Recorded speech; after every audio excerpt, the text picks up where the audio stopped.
कि भगवत चिंतन निरंतर यही विधि है और जगत चिंतन ना होने पावे यही निषेध है।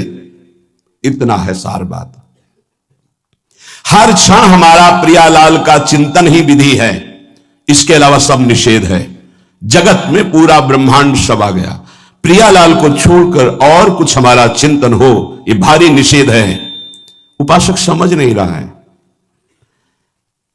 चिंतन छोड़कर के तुम्हारा जो समय बर्बाद होता है, तुम उसकी कीमत जानते हो? वो तब पता चलेगी जब ऑक्सीजन लगता है कि श्वास कितनी कीमती है। एक श्वास लेने के लिए प्राण व्याकुल होने लगते हैं। तुम आराम से श्वास ले रहे हो, व्यर्थ में जा रही श्वासें। अरे भाई, अंतिम समय किस समय है हमें पता नहीं, और अगली योनि कौन मिलेगी ये भी पता नहीं। तो अब हमको अपने चिंतन को संभालना है। संपूर्ण ऋषियों का, शास्त्रों का, महात्माओं का, भक्तों का एक सार शब्द है, आराध्य देव का चिंतन ही विधि है और सब निषेध है। जगत का चिंतन निषेध है। जब साधक उपासक जगत चिंतन का परिणाम ये जो देह है, अशांति है, चिंता है, दुख है, जगत चिंतन का परिणाम ये देह है, बार बार बदलेगी अगर जगत चिंतन में रहोगे। चिंता, शोक सब इसी से ग्रसित है।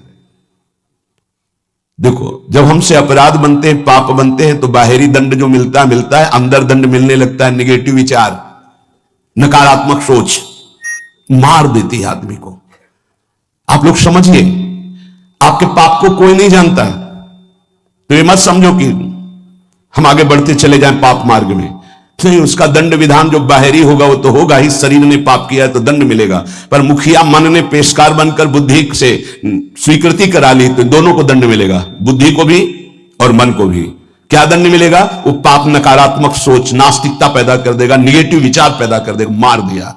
अनंत जन्मों में हमको आज मनुष्य जन्म मिलकर के भगवत प्राप्ति का अवसर मिला था। नकारात्मक, नास्तिकता ये दोनों बराबर उसको पीड़ा पहुंचाएंगी। हमारी कामना नहीं पूर्ण की तो हम भगवान को गालियां देने लगे, भगवान के विरुद्ध। ये क्या है? क्या है? तुमने कभी बैठकर अपनी स्थिति की तरफ विचार किया कि हम किधर जा रहे हैं? कम से कम हम गलत हैं पर सत्य को स्वीकार कर रहे हैं, तो निकलने का तो रास्ता है। आपने तो निकलने का ही रास्ता बंद कर दिया नास्तिकता ला करके। कम से कम हम गलत हैं पर हम सकारात्मक सोच के द्वारा अपनी गलती को सुधार तो सकते हैं। आपने नकारात्मक सोच के द्वारा अपना नाश प्रारंभ कर लिया। बहुत ध्यान देने योग्य विषय है। और कोई दंड दे या ना दे, बैठे बैठे नकारात्मक सोच आपको जलाती रहेगी। जगत चिंतन का परिणाम ये देह है, चिंता है, शोक है, भय है, नकारात्मक चिंतन। भगवत चिंतन करने से देह मिलेगा दिव्य, जिसका काल भी विनाश नहीं कर सकता, उसे भाव देह कहते हैं। और सदैव निश्चिंतता, निर्भयता, निशोकता, परमानंद, इसकी बाढ़ आएगी। यही तो चाह रहे हैं ये, और दिशा पकड़ रहे हैं जगत चिंतन की, जगत भोगों की। इसलिए हम तुम्हें सबका निष्कर्ष बताते हैं, बस तुम नाम की रट लगा दो। कलियुग करम न धर्म विवेकु, राम नाम अवलंबने को। पूज्य बाबा कह रहे कलिकाल है और साधन सिद्ध होना बहुत कठिन है। एकमात्र नाम का सहारा ले लो, निरंतर नाम जप करो। जो जितना अधिक नाम जप करेगा उसे उतनी अधिक भागवतिक शक्ति प्राप्त होगी। ध्यान दीजिए, जो जितना अधिक नाम जप करेगा उसे उतनी ही अधिक भागवतिक शक्ति प्राप्त होगी। जितनी अधिक भागवतिक शक्ति प्राप्त होगी उतने अधिक निर्विकार होते जाओगे। बहुत पॉइंट की बात है। सब कहते हैं हमें ये विकार, ये विकार, ये रोने की, घिघियाने की जरूरत नहीं है, ताकतवर बनने की जरूरत है। ताकत है भगवान नाम जप।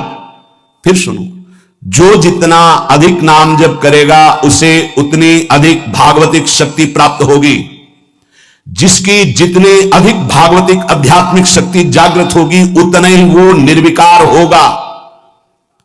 जिस व्यक्ति को गुरुदेव ने जो मंत्र, जो नाम दिया है, उस एक मंत्र, एक नाम को बहुत काल तक जप का अभ्यास बनाओ। यह बहुत कठिन बात है। कल भी शाम के कह रहे थे कि एकांत में किसी एक मंत्र पे रखना, इसकी चाल है, पकड़ी गई चाल। जब मंत्र में लगे तब पद की बात कर रहा है, पद चलाओ। जब पद में लगे तो नाम की बात कर रहा, नाम चलाओ। जब नाम में लग गए तो कहता मंत्र चलाओ। इसकी बात मत सुनो। एक जगह पकड़ लिया, अब नाम चल पड़ा।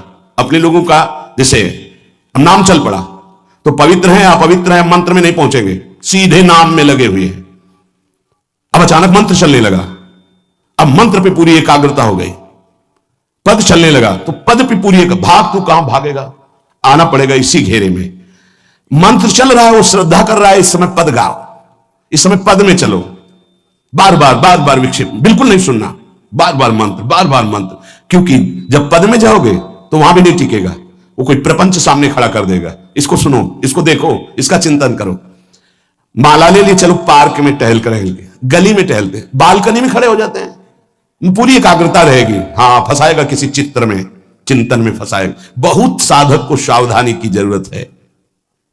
जिस उपासक को जो मंत्र जो नाम मिला है, एक नाम एक मंत्र बहुत समय तक उसे चलाने का अभ्यास कीजिए। ये बहुत छलिया है मन। ये तो मंत्र तो इतना जप ही लिए हो ना, अब राधा नाम जपते हैं। हाँ, बात तो सही तुम्हारी, तो चलो राधा राधा राधा राधा राधा शुरू किया, अब और जगह ले जाएगा। इसका मतलब इसकी सलाह सत से सत, पहले सत से सत और फिर सत से असत में ले जाएगी। इसका मतलब जहां में लग गए वहां में लगना चाहिए, इसकी सलाह नहीं माननी चाहिए।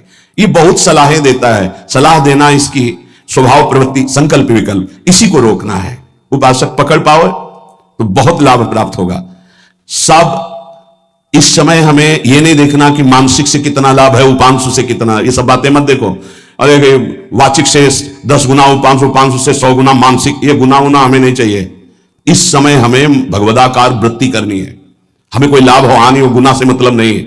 वहां जपने से इतना लाभ, वहां जपने, हमारा केवल लक्ष्य है प्रभु का स्मरण। पकड़ो बात। अब वो अगर मानसिक नहीं हो रहा तो उपांशु आते हैं, उपांशु नहीं हो रहा तो हम वाचिक आते हैं, वाचिक नहीं हो तो हम कीर्तन करते हैं। छोड़ेंगे नहीं, तुम्हें बख्शेंगे नहीं। अनन्य चेता सततम, हमें सतत अनन्य चित्त को अपने आराध्य देव में जोड़ना है। जिस उपासक में भोगों की त्याग वृत्ति अधिक है वो बहुत जल्दी सिद्ध होता है। पकड़ो, जो पुरुषार्थ तो करता है पर साथ में भोगों को भी भोगता है, उसकी आसक्ति भजन में नहीं हो पाती, वो आगे नहीं बढ़ पाएगा जब तक वो अपनी वृत्ति को सुधारेगा नहीं। जो तत्व ज्ञान प्राप्त करना चाहता है या प्रेम प्राप्त करना चाहता है, उसको चाहिए कि सदगुरु की अधीनता स्वीकार कर ले, क्योंकि बिना सदगुरु की अधीनता के उसे परिपक्व अवस्था प्राप्त नहीं होगी। जो सदगुरु बतावें नियम दे उनका अक्षरशः पालन करे। जब सदगुरु की कृपा से अधिक जप होने लगता है तो शरीर के परमाणु नामाकार मंत्राकार हो जाते हैं। जैसे आपको सत्संग में याद हो बताया कि पूज्य बाबा श्रीधर जी के जब चरण चापने 8 बजे रात्रि के जाते थे तो चरण स्पर्श करते ही ऐसा लगता मशीन फिट हो गई हृदय में, मंत्र ऐसे चलने लगता। तो अधिक समय बाबा की समीपता में बिताने की कोशिश करते, पर वो जब एकदम भाव में डूब जाते तो अपने लोग छोड़ के चल देते थे, विक्षेप ना पहुंचे उनको। की बड़ी उत्तम अवस्था पूज्य बाबा की, बड़ी उत्तम अवस्था। भजन और दैन्यता ये 2 जीवन में उनके बहुत जोर की थी। कहीं कोई किसी भी तरह का अभिमान नहीं, और दैन्यता की मूर्ति और भजन के तो इतने भूखे कि रात दिन करने पर जो वैष्णव जाए उससे यही भिक्षा मांगते थे, राधा रानी से प्रार्थना कर दो कि थोड़ा भजन बन जाए। यहां थोड़ा भी भजन नहीं बनता और हम कहते हैं भजनानंदी, और वो भजनानंदी और वो कह रहे कि थोड़ा भजन बन जाए। क्या भजन से प्रीति है उनकी। अधिक जप करने से शरीर के परमाणु मंत्राकार नामाकार हो जाते हैं। बड़ा प्रभाव है महापुरुषों के स्पर्श का। जीवन भर के लिए बात समझ में आ गई कि महापुरुषों का शरीर पांच भौतिक नहीं होता, वो दिखाई देता है भजन और लीला चिंतन के प्रभाव से दिव्य लीला में हो जाता है। अधिक जप करने से शरीर के परमाणु मंत्राकार हो जाते हैं, नामाकार हो जाते हैं। सच्ची हम जीते ही उनकी चरण रज से, उच्छिष्टामृत से, उनकी करुणा कृपा से ही हमारा जीवन है, चाहे परमार्थ में चाहे स्वार्थ में, गुरुदेव की कृपा से ही। जो नाम है इसमें सूचि असुचि, पवित्रता पवित्रता, समय कुसमय, स्थान कुस्थान, इसका कोई विचार नहीं है। लेकिन मंत्र में इसका विचार, मंत्र नहीं चला सकते कि शौचालय में बैठे मंत्र जप रहे हो, या आप लघु शंका करते हुए मंत्र जप रहे हो, या आप शौचालय लघु शंका से निवृत्त होकर पवित्र नहीं हुए, वही कपड़े जो शौच में वही आप नहीं, ऐसे नहीं, फिर आपकी बुद्धि विकारग्रस्त हो जाएगी। ये महापुरुषों के निर्णय है। जो नाम जप करता है, भगवान नाम कीर्तन करता है, तो उसमें निश्चित भाव जागरण होता है। पर हमारी प्रार्थना है, निवेदन है, पूज्य बाबा कह रहे, असलियत में जब तक तुम्हारे अंदर कोई भाव तुम्हें बेशुद्ध ना कर दे तब तक कोई नाटक मत करना। अरे बड़े भावुक हैं भाई, ऐसे से ऐसा रोना, चिल्लाना, बेसुरा बोलना, नाचना, गिर पड़ना, मूर्छित हो जाना, असलियत में ये सब भाव आते हैं। जब अधिक नाम जप, नाम कीर्तन, तो ये सब जागृत होता है। अगर ईमानदारी से जागृत नहीं है तो कोई इस भाव का नाटक न करे। बाबा कह रहे, नहीं तो दम रोग लग जाएगा आपके भजन में और वो आपको पतित कर देगा। अत्यंत बड़े हुए भाव के आवेश में जब आपको स्मृति ना रहे तो दूसरी बात, नहीं आप कभी ऐसे भावों का प्रादुर्भाव दिखावा ना करें, नहीं तो दम्भ लग जाएगा। भाई मैं तुमसे बहुत एकांतिक बात कहता हूं कि एक आदमी ध्यान करे और एक आदमी नाम जप, नाम कीर्तन करे, तो थोड़े समय में तुम देख लेना कि नाम जापक और नाम कीर्तन करने वाले की आध्यात्मिक उन्नति कितनी जोर की हुई है। पूज्य बाबा साक्षात ब्रह्म है। इन्हीं की कृपा प्रसाद से पूज्य पंडित गया प्रसाद जी महाराज ब्रजमंडल के सिद्ध महापुरुष, इन्हीं को गुरुदेव के रूप में वर्ण करके ऐसी उच्च अवस्था प्राप्त की थी कि गीता वाटिका से भाई जी और राधा बाबा परम प्यार, दुलार, आदर पूज्य पंडित गया प्रसाद जी का करते थे। देखो कलयुग को बहुत खराब बताया गया है, पूज्य बाबा कह रहे, युग है भी इसमें बहुत दोष, परंतु हम आपसे कहते हैं कि कलयुग बहुत महिमामय भी है। बड़े बड़े ऋषि मुनि देवता याचना करते हैं कि मुझे कलयुग में जन्म मिले। क्यों? क्योंकि केवल नाम जप और नाम कीर्तन से इसमें वो पद प्राप्त होता है जो बड़ी बड़ी तपस्या, यज्ञ, ध्यान, साधना से भी नहीं होता। ये बड़े अमृतमय वचन, इनको पकड़ो। सार बात नाम जप, नाम कीर्तन, गुण कीर्तन। देखो स्वयं भगवान ने कहा है, यज्ञानाम जप यज्ञोस्मि, सब यज्ञों में श्रेष्ठ यज्ञ मैं हूं, जप यज्ञ। अब यज्ञ, अश्वमेध यज्ञ, राजसूय यज्ञ, बड़ी बड़ी यज्ञ जो चक्रवर्ती सम्राट, महाबलशाली पुण्यात्मा राजर्षि करते थे, उन सब यज्ञों में श्रेष्ठ है जप यज्ञ। देखो इस जप यज्ञ में ना तो शुद्ध घी की आवश्यकता है, इस जप यज्ञ में ना तो मंत्रवेत्ता ब्रह्म ऋषि की आवश्यकता है। यज्ञ में बड़ी जानकारी, बड़ी व्यवस्थाएं सुव्यवस्थित करने पर ही फल मिलता था। जैसे यज्ञ करता, कोई अंग भंग नहीं होना चाहिए, किसी भी अंग में किसी भी तरह की कोई कमी नहीं होनी चाहिए। अगर एक आंख काम नहीं करती तो तुम यज्ञ में सफलता प्राप्त नहीं कर सकते, बैठ नहीं सकते, यजमान नहीं बन सकते। कोई भी रोग, कुष्ठी रोग, विधुर, अविवाहित, कई तरह की शर्तें, फिर मंत्रवेत्ता ब्रह्म ऋषि का मिलना, फिर यज्ञ की सामग्री, फिर सम्यक रूप से निर्विघ्न यज्ञ हो जाए तब उसका फल, और वो भी स्वर्ग आदि अन्य लोग। सब यज्ञों में श्रेष्ठ ये जप यज्ञ है। इसे बालक भी कर सकता है, बूढ़ा भी कर सकता है, स्त्री भी कर सकता, कोई भी कर सकता है, बिना पढ़े लिखे कोई भी हो। राधा राधा जपने के लिए कौन सी विद्या पढ़ने का, ये पराविद्या है, ये आ गई तो सब विद्याएं जागृत हो जाएंगी। जो ब्रह्म विद्या, तत्व ज्ञान या प्रेम का रहस्य, ये सब जागृत हो, ये पराविद्या है राधा नाम। सबका अधिकार है नाम जप में। मैं अपना अनुभव कहता हूं, पूज्य पादुड़िया बाबा जी का अनुभव, केवल नाम जप और जितेंद्रियता से सब कुछ प्राप्त हो जाएगा। पूज्य भाई जी का मैं अपना प्रथम और अंतिम अनुभव कहता हूं कि एक नाम जप का तुम नियम लो, निर्वाह करेंगे भगवान, और तुम्हें निश्चित भगवत प्राप्ति होगी। भाई जी का पूज्यपाद उड़िया बाबा, मैं अपना अनुभव कहता हूं कि नाम जप और जितेंद्रियता से सब कुछ हो जाएगा। जितेंद्रियता बाद में बोली है, बहुत सही। नाम जप तुम करो, जितेंद्रियता नाम जप प्रदान करेगा। पीछे ध्यान दीजिए, अभी सत्संग में कहा गया, जो जितना अधिक नाम जप करेगा उसमें उतनी अधिक भागवतिक शक्ति आएगी, जिसमें जितनी अधिक भागवतिक शक्ति आएगी वो उतने निर्विकार होता जाएगा। समझ रहे? नाम जप और जितेंद्रियता से सब कुछ हो जाएगा। तत्व ज्ञान, प्रेम हे कलयुगी जीवों की समझ में आने वाला नहीं।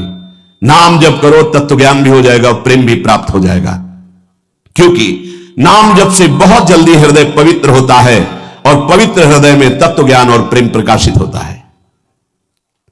सबसे कठिन चीज, सबसे कठिन साधना बाबा क्या है?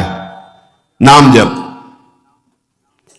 बुद्धि को पावन करने वाला, मन को शांत करने वाला, भगवत प्राप्ति कराने में समर्थ है नाम जप, मंत्र जप।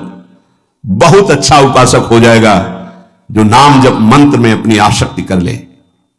जिस दिन हमारी नाम जप में आसक्ति हो गई, उसी दिन कोई भी पद दुर्लभ नहीं रहेगा, सब प्राप्त हो जाएगा। देखो जी ऐसो राम नाम रस खान, मूर्ख या को मरम न जाने, या को पीवे चतुर सुजान। कोई चतुर सुजान नाम को पकड़ पाता है। पायो नाम चारु चिंतामणि, उर करते न खसई हो, अब लो नसानी अब ना नसई हो। चारु चिंतामणि जो भगवान नाम कीर्तन में मस्त रहते हैं, नाम जप में मस्त रहते हैं, मेरी दृष्टि में वे ही सर्वोत्तम साधक हैं। इसी से ज्ञान, वैराग्य, भक्ति सब प्राप्त हो जाएगी। बस तुम अपने चित्त से इसका चिंतन करो। एक नियम ले लो, सोने से जागने तक, जागने से सोने तक, जीवन से मरण तक हम केवल नाम की ही आराधना करेंगे। बस देहनाश पर्यंत तत्परता पूर्वक बिना फल देखे, ये क्या फल मिल रहा है? तुम निश्चिंत होकर केवल नाम का अभ्यास करो, तुम्हें पुरुषार्थ और करने की जरूरत, सब कुछ प्राप्त हो जाएगा। अब जैसे कोई कह दे कि तुम्हें कोई और कर्म करने की जरूरत नहीं, यहां ध्यान दीजिए, यहां आंतरिक साधना की बात हो रही है। भाई तुम गृहस्थ हो, व्यापार करो, किसानी करो, नाम चलाओ, एक एक फावड़े में नाम चलाओ। ग्राहक से बात कर रहे हैं, भगवान का स्वरूप मानकर बात की, इसके बाद खाली समय में नाम जप कर रहे हैं। विद्यार्थी हैं, अपने स्कूल का कार्य किया, शेष समय जितना जो हम समय बर्बाद करते हैं उसमें नाम जप कर लिया, महान बुद्धिमान हो जाएगा वो। बोले हम विद्यार्थी हैं, हमारे पास समय नहीं। भाई तुम विद्या अध्ययन 24 घंटे करते हो, 8 घंटे हमने तुम्हें नींद के दे दिया, 8 घंटे। और अगर आप 2 घंटे जो इधर खेल कूद में, उद्दंडता में, उनको नाम जप में लगा दो, एक महान पुरुष बन जाओगे। तुम्हारी उत्तम आकांक्षा भगवत प्राप्ति की जागृत ना हो जाए तो बताना, जिसकी बुद्धि पवित्र है वो जिधर लगाए उसमें प्रवीण हो जाता है। नाम जप के लिए सब, हम गृहस्थ हैं, हमारे पास समय, हम विद्यार्थी, हम व्यापारी। भाई ये कितने दिन रहेगा व्यापार, कितने दिन रहेगी ये विद्या, कितने दिन रहेगा तुम्हारा ये धन वैभव ऐश्वर्य? अंतिम में ये नाश का खेल यहां अवश्य होता है। इसका नाम ही मृत्यु लोक है। यहां सब कुछ मरा हुआ है, प्रतिपल मर रहा है। जो तुम्हें दिखाई दे रहा है वो नहीं दिखाई देगा, आज है कल नहीं दिखाई देगा। गाड़ी में गाना बज रहा है, बड़े रफ्तार से गाड़ी चल रही है, बड़ी मस्ती, 1 सेकेंड में सब के सब राधे श्याम।